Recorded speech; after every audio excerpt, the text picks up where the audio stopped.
Hey Murph, thanks for doing this today. I was wondering if Pleasure. you were in position to announce any sort of pitching plans for tomorrow. Thank you. Not quite yet. Not quite yet. I just met with the pitching coaches for an hour, went through a lot of different scenarios. But yeah, we haven't. We're gonna meet again after, and when the guys are having a little informal workout after that, we'll sit down and hash it out, and then tomorrow morning we'll probably get to the final answer. We'll go to Adam. Murph, what can you tell us about Jacob Misiorowski, where he's at in this plan? Does it sort of Yeah. build around where you want to fit him into this? Well, when you're in this situation, and you've had the injuries we've had and all that kind of stuff, you got to find a place. We know exactly, those who follow it every day, we know exactly where Miz is at and what we'd like him to do. And I think he fits in the plan for sure. All right, Steve McGargy.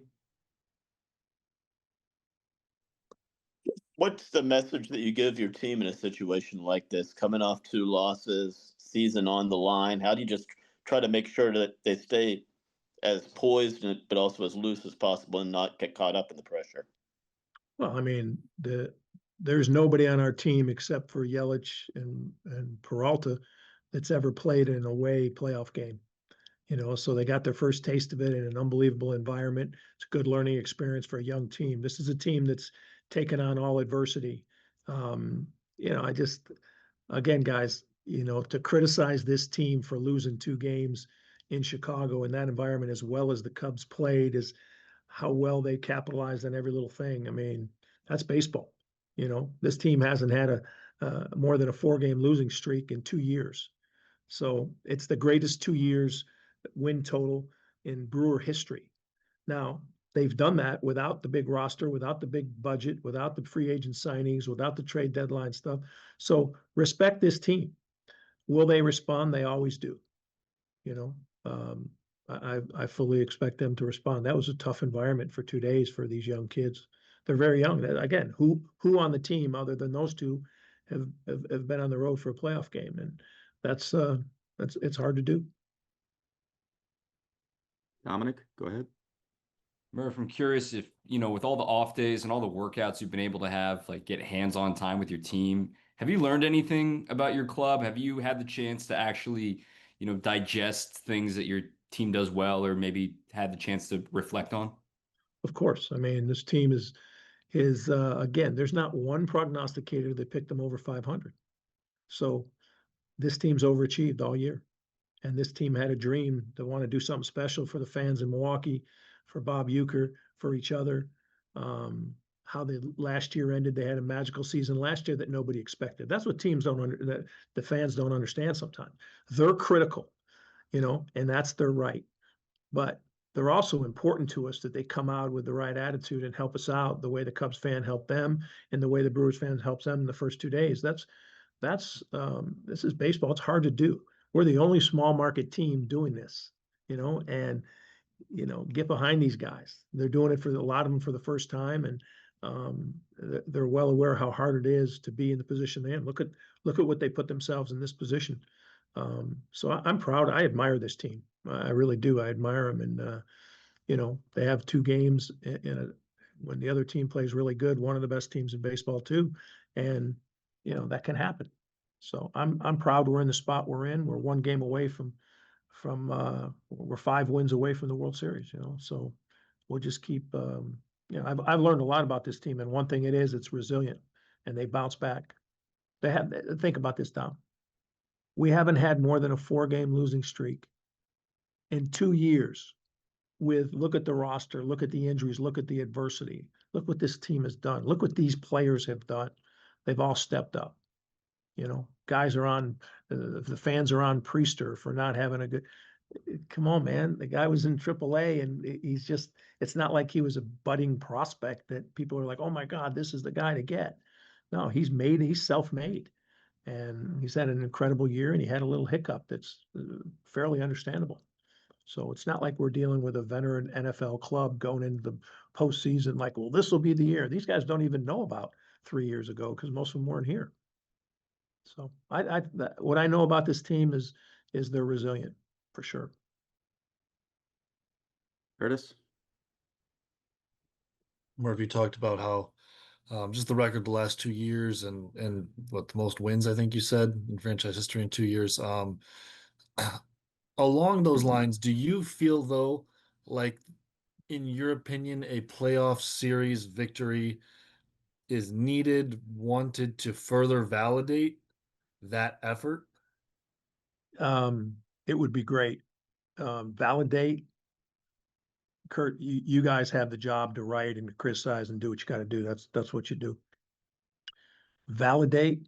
The validation comes from within. You know what you've done. The team knows what they've done. I'm not looking to validate anything with anyone. I mean, it speaks for itself. Neither of these years were we picked over 500. Maybe we were last year a little bit. We won the league by 10 games. We won this league by 5 games. And we're trying to get to the World Series and win it. And so are 30 other teams or 29 other teams. So to be in the position we're in, there's no validation that they don't know. I just want to do this very badly, so I don't think it validates. Well, what does that mean? Like, are we not good because we didn't win a playoff series after we got a bye in the first round by having the best record in the league? That's got to count for something, but I'm not going to think about that. I'm just going to plan on tomorrow and plan on winning. Hunter? Murphy, you've used the term, all hands on deck throughout this series. How much have the off days helped with guys' availability coming into a Game 5 scenario tomorrow? It really does. It does help. But guys are still, they're worn out from the season. They're young players, most of them without a lot of experience. They're worn out, but now at least they get a rest and they realize, hey, this is whoever can throw with the right mindset. You're in there. In these series, you see it all the time. You see other teams doing it. Like, it's not, we don't have, with losing Woody, lost McGill at the end there a little bit, losing Shelby Miller, like, we're a little decimated on the mound, so we've had to be a little bit creative, all season long. So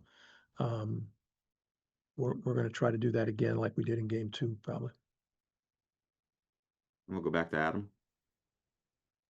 Murph, Craig and the Cubs are also not naming a starter publicly. Do you guys feel like you have a good handle on what you're going to see from them in terms of which arms they'll prioritize tomorrow? Yeah, I mean, you don't deviate too far. You do deviate if a guy's not throwing the ball well, or you deviate a little bit if, something. But we've got the ifs or buts, like we probably know it's this guy or that guy. But at the same time, we're ready for anything. And that's what you have to be this time of year. You know what I mean? You have to be ready. Now the Cubs are, again, they were picked to win the league. I keep saying that, they were picked to win the league 2 years in a row. They got the team that can do it. They happen to be playing good over the last 2 games. If you evaluated the first 2 games, you'd say, ooh, they're in trouble. So they're a good team. They bounce back. And then it's our job to bounce back again and win this series and move forward.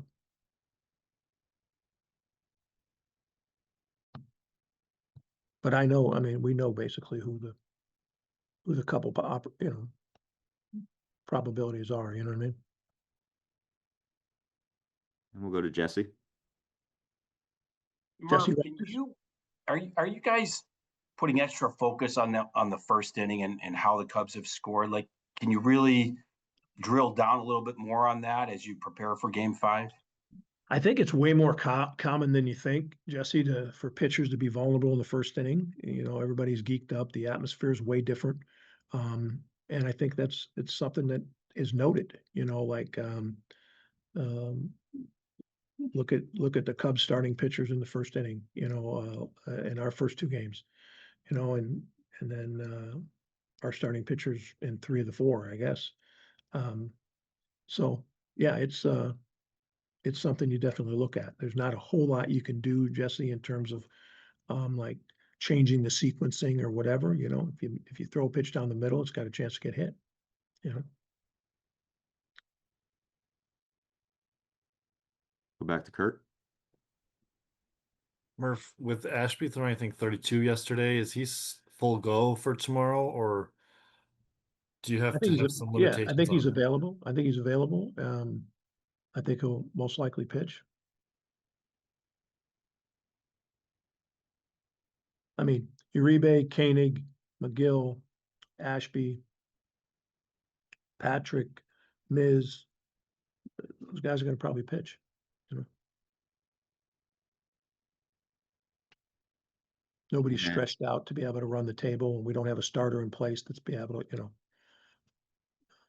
You gotta put your best guys out there, the guys you think can, you know, a lot of those guys are rookies. A lot of those guys are, you know, not very experienced, but that's how we've won all these games and come together. And now we're playing in a way bigger environment, and it's, you know, it's a bigger task, but I'm confident that we'll have enough pitching. We'll go to Jack Stern. Murph, the off days during a series like this obviously give you some more options just with guys physically and where they're at. But in a series like this where you're playing higher pressure games, what role can those off days play for guys mentally? I think we needed one today. You know, I think we've been to Chicago many times. We have a heated rivalry between the two teams the last 2 years that I've been here doing this. I mean, I've been here 10. It's always been a huge rivalry, but the last 2 years, you know, they were picked to win it, and we've won the division. And this year now they had a great year to be able to get in the playoffs, won their first wild card series, and you know, they hadn't won a series since 2017. So, you know, this was a big thing for them breaking through. And, you know, I think having an off day after those 2 games was good for our guys. I think everybody's pretty drained. Go ahead, Dom. Murph, what will be the signs when you arrive at the ballpark tomorrow, just to see your team, to see your coaching staff, to say, yes, that was a good off day. That was what they needed, and to get them on the right track? Yeah, you'll feel the energy. You'll feel that, you know, the pit in your stomach is a good thing. You know, that means something special can happen. You know, when you have that, that means, you know, we can do it. And again, this team, again, I wish the fans could look at this as the way I know this team, like what they've done to overachieve and what they've done to put themselves in this place is really special. And to get behind them and help them, you know, instead of thinking, well, we haven't won a player series, we deserve it. Well, teams that are small market teams that don't spend a lot and don't do all that kind of stuff, it's a rarity that they're as consistent as these been. So the whole organization needs to be applauded, from ownership to the front office. But mostly the players, you know, the way they've gravitated to being that hungry team. And I think you'll see that tomorrow. Adam. Murph, William said if Abner Uribe needs to start tomorrow, then Abner will volunteer to start. What are the chances of something that would surprise, you know, the great collection of baseball minds that you have in front of you right now? Is anything like that being discussed? Is that like official? Is that official? Have you guys officially called yourself Great Baseball Minds collectively as the group? Is Jesse anybody always pulling you calls, back? Jesse Rogers always says that. Well, Jesse would know better than if Vassallo gave you that tag. I'm not going with it, but Murph, you know, Definitely what are the didn't know. odds something surprising? Are you guys talking about something that you might think of as surprising to start that game tomorrow? I don't think it'll be surprising. I don't think it'll be surprising. All the options we're talking about is anybody that I've mentioned. You know, you got to have a plan in place that covers everything that happens. You know, Freddie gives up 3 in the first. How far can he go? You still got a plan that you can't just exhaust Freddie in a 4-0 game. And knowing that he's going to start Tuesday in the NLCS, you know what I mean? Like you can't just blow him out there or risk injury. He had a little hip thing going on during the game that we knew about. Anyways, you you got to be mindful of a lot of things when you're making your decisions these times.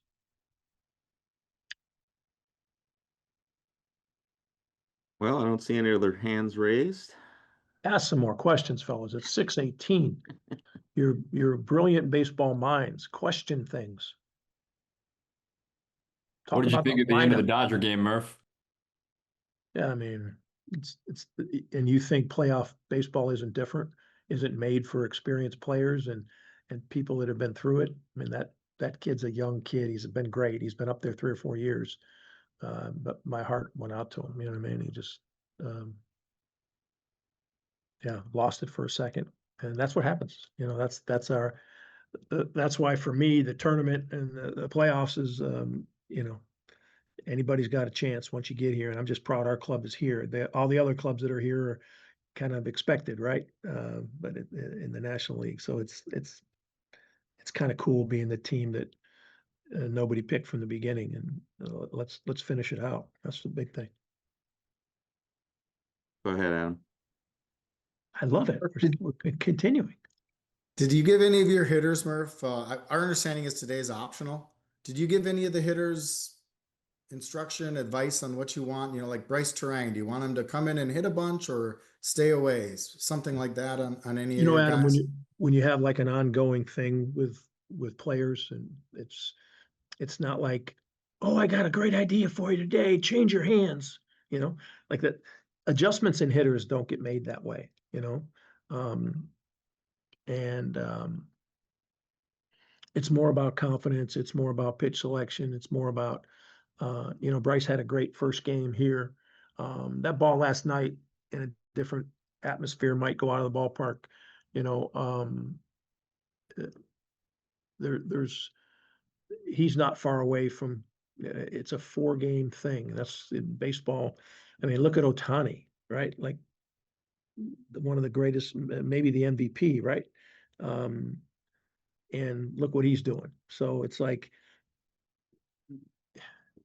it's tough to be critical. We believe in Bryce and we believe in our players, and but we'll go through thick and thin with them, and that means ups and downs. So yeah, you get around the cage. We had an optional workout, and you know, every player showed up. You know, that's kind of cool, right? You gave them optional workout. Had to travel back from Chicago. A lot of we got out late last night, like you guys did, and they optional practice. Everybody showed. Kind of cool. And baseball's different, you know, like baseball, how you practice baseball and how you get ready, and it's just different. Yeah. Anybody else? Come on, give me some baseball questions. Kurt, you're dying to ask something, like something like hard hitting. It's playoffs. No, that's Stern. Stern's got something. Unless you want me to ask about your batting order again. I don't think you want that though. Yeah, go ahead. Hit me You about gonna the hit- bed. You gonna hit Yelich leadoff again? Tomorrow? No, I don't think so. Is that because of who you think they're pitching, or because Could of be. Yeah, it could be. Yeah. You want your best hitters to hit the most, and you know, it's how you configure it is how you don't want to trap yourself later in the game. Got to consider what guys would be pinch hit for, if any, and what situation. There's a lot to it. A lot to it. That's an element that when you see the powerhouse teams don't have to do that. The powerhouse offenses don't have to do that, but we sometimes have to reconfigure based on strengths and weaknesses and things like that. Go ahead, Todd. Murph, what have you thought about how McGill has looked in the snippets that he's pitched in the series? I think it's coming along. I do. I think it's coming along. I think you'll see that, you know, it was a scary moment, you know, when you have a flexor. His brother had the flexor. His brother just then had Tommy John. It's a scary moment. His kid's career is at stake.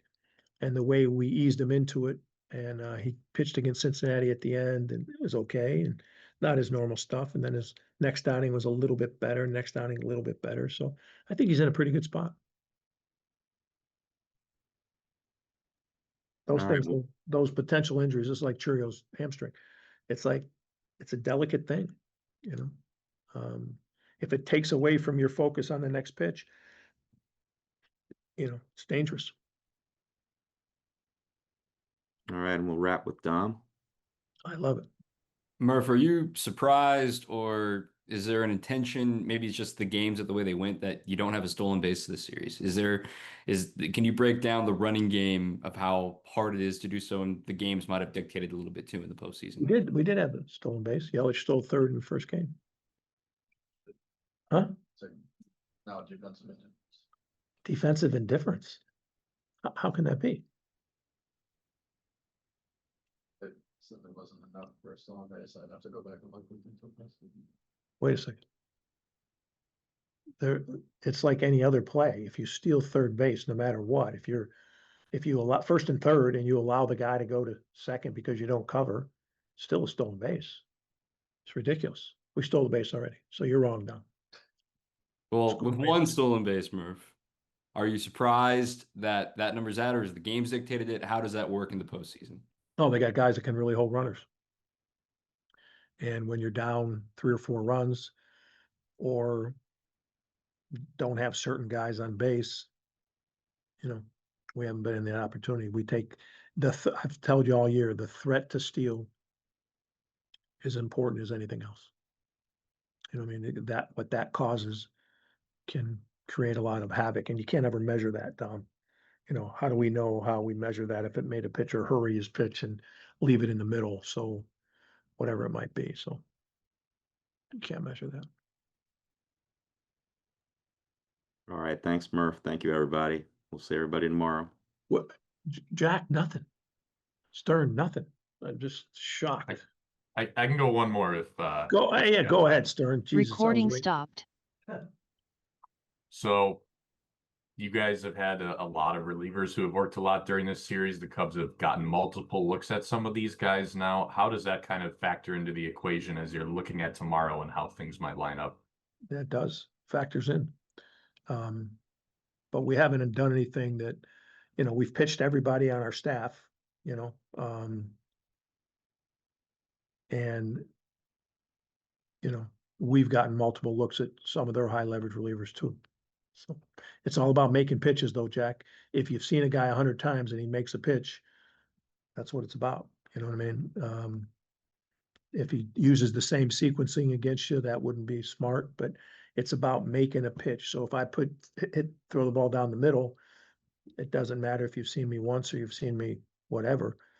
The calibration's there, but I think that it does factor in for sure. Seeing a guy more than once or twice, but we've seen Pomeranz 3 times, right? We've seen Theobald twice. We've seen Palencia 3 times.